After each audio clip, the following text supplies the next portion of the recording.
మొదలుపెట్టారు.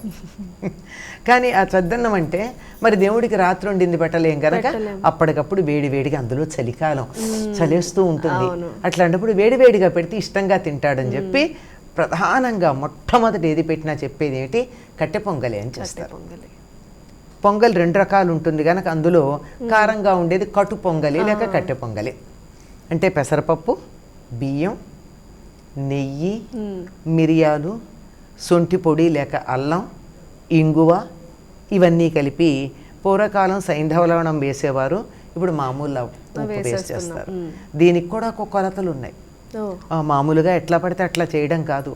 ఒక కప్పుడు పెసరపప్పు తీసుకుంటే దానికి 2 రెట్లు లేక 3 రెట్లు బియ్యం తీసుకుని 6 రెట్లు నీళ్లు పోసి ఇదంతా మెత్తగా అయ్యేదాకా ఉడుకుతూ ఉంటే మళ్ళీ పెసరపప్పు ఎంత తీసుకున్నారో అంత నెయ్యి వేయాలి.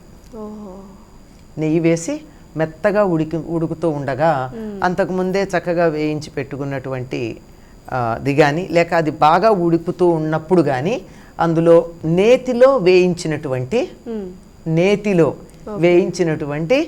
ఒక్క రవ్వ ఇలా చితకాలంతే, పూర్తిగా మెత్తగా కాకూడదు, అలాని గట్టిగా ఉండకూడదు, అలా ఒక్క రవ్వ పలుకుల్లాగా ఉండేటట్టుగా చితక్కొట్టినటువంటి మిరియాలు, ఇంగువ, అల్లం ముక్కలు, కరివేపాకు, ఇంకా మన శక్తి సామర్థ్యాల కొద్దీ జీడిపప్పు, తరువాత బాదం పప్పు, ఇటువంటివన్నీ వేసి నేతితో చక్కగా వేగుతూ ఉంటే ఈ వేడివేడిగా ఉన్నటువంటిది ఆ ఉడుకుతున్నటువంటి బాగా మెత్తగా ఉడికినటువంటి దాంట్లో వేసి అప్పుడు తగినంత ఉప్పు వేసి పెడతారు.